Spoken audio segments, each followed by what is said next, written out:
gelek nivîskar û rewşenbîrên Kurd û fikra karsazê wanî Kurd Şemsettin Bozkurt weke fikrekî erinî dibînin û ew jî daxwaz dikin ku weke sala 2023 di sedsaliya Yaşar Kemal da weke sala wî bê destnîşankirin çalakî û di panel û sempozyumên navdewletî li Tirkiye û bajarên Bakur xisûsen jî li gundê Arnêsî û wane berdarxistin ev hin weke rêzgirtinekî ji kesek wek Yaşar Kemal raye û hin jî qedirdayînekî û nivîskarekî Kurd herçendî bi Kurdî nenivîse jî. Lê dost û hevalekî Yaşar Kemal emerit karebêje ku nêzîktirîn kes bû ji bo Yaşar Kemal wî jî gelek qedir dide Yaşar Kemal. Yaşar Kemal jî gelek qedir didaye û nîgarkeş wate ressam Ahmet Güneş Tekin li Amedê li ser birca bizinan em li gel hevin ew jî ji bo pêşengehekî li vir e pêşengeha bi navê Odaya Hafıza Odası Odaya birê li vir e û pêşengeha wî jî di 16 Cotmeyê de bêvekirin ez xêrhatinê lê bikim ji ber ku ew hatiye bajarê me ez benî bi xêr hatî. Sabî serçava. Li ser qelekî dîrokîne em ew lê hêstê te ewha em bikirin di derbarê Amedê û li virbûna te îja dûr em derbasî serbabetê. Belê. Jûra bîrê li Stenbolê 4 sal berê me kiribo. Wî pêşengê amade kiribo. Înca min pir dixwast rastî li welat li Amedê pêşenge were vir. İş sal işte di sala rastî me ew kir haziriya wî dikir lê belê ev pandemî ew nekir. Fırsat nedame. Ev carî inşallah me ve 16 Meyê me pêşenge amade bikin. Dime hêvê devam bike. Peyde jî êdî dest san bi Avrupayê û derve li cîhanê gelek jî pêşenge wê devam bike.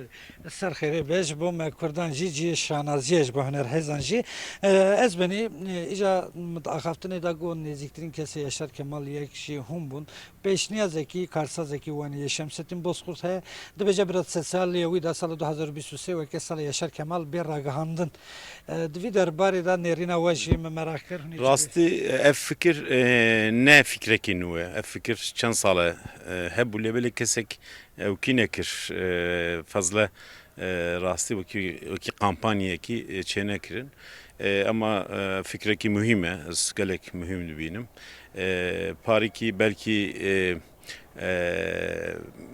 bêtir ewil çêbûye ama vêga jî dîsa ne ewke ne derenge fikrekî baş e malbata Yaşar Kemal ew xelkê vanê ne ji wir çûne alê Edenê hemîte gundê Osmaniye hemîte li wir malbata wê çûne wir Yaşar Kemal li wir hatiye dinyayê li belê Yaşar Kemal hergav jî welatê min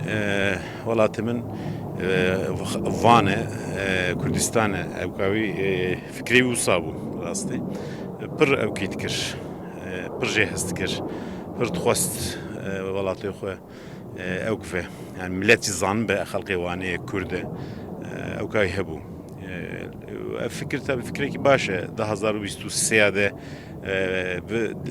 dünyayê tev li cîhanê tev li Kurdistan Türkiye bive sala Yaşar Kemal ew sal jî ku bive sembolîk olarak tişkî baş e dibe 100 salî emrê dibe 100 salî pir baş dibe çi ji me ew ku bive wazîfekî çêbe em ê her demê me amade bin ji bo Belez beni hûn nêzîkî Yaşar Kemal bûn hinek nivîskarên me ji ber ku Yaşar Kemal herçendî Kurd be Kurdî nenivîsiye wî weke nivîskarekî Kurd qebûl nakin tiştekî wiha ser navê Kurdîniyeke ku çêbe jî dibêjin nehewce daxaftinê wê taybetî Yaşar Kemal da mesela nenivîsîna wî ya nivîskariya Kurdî da tu axaftinê we çêbûn tiştek yani rastî heqî dikin ji bo Yaşar çünkü jiyana Yaşar Kemal nizanin Yaşar Kemal zanin bûna şu vî fikrî kesek net axit Yaşar Kemal li gundekî Türkmen hatiye dinyayê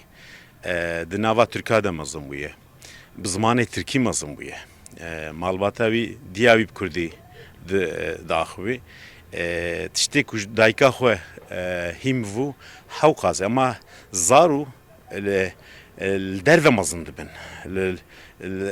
Li gundê Türkmen de mezin bûye, bi Tirkî mezin bûye. Xwacî berdikete ez binî yani bir danîz Pir dixwast. wekekê masî didît yani nelivîsaniya Kurdî. Çawa yani tiştê muhîm ku yek eslê xwe hindaneke. Yaşar Kemal di romanê xwe de kültüra Kurdî dixist navê.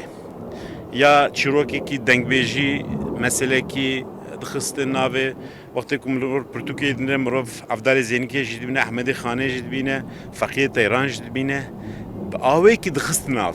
Lêbelê tujar xweş Kurdiya xweş kültüra xwe dûr nekir. Hergav ji bo wî mücadele kir. Hergav got ez Yaşar Kemal'im, Yaşar Kemalê Kurdim. Ticar ne got ez romanciyekî Türk'üm. Zor zor spas. Çerek Spas. xêr hatin. Sağ ol. O pêşengeha wî jîl ser xêrê be. Belê dar Ahmet Güneş Tekin weke me got nêzîktirîn kesê Yaşar Kemal bû. Li ser sala 2023 bibe sedsaliya Yaşar Kemal da weke sala Yaşar Kemal were îlan kirin. Ew jî fikr û ramanên xwe û êrînî got weke agahiyekî û di derbarê pêşengeha jûra bîrê ya jûra hefizayê ya Ahmet Güneş Tekin jî ku yê di 16 cotmeyê li nav birca bizina û dest pê bike heta 16 berfembara 2021.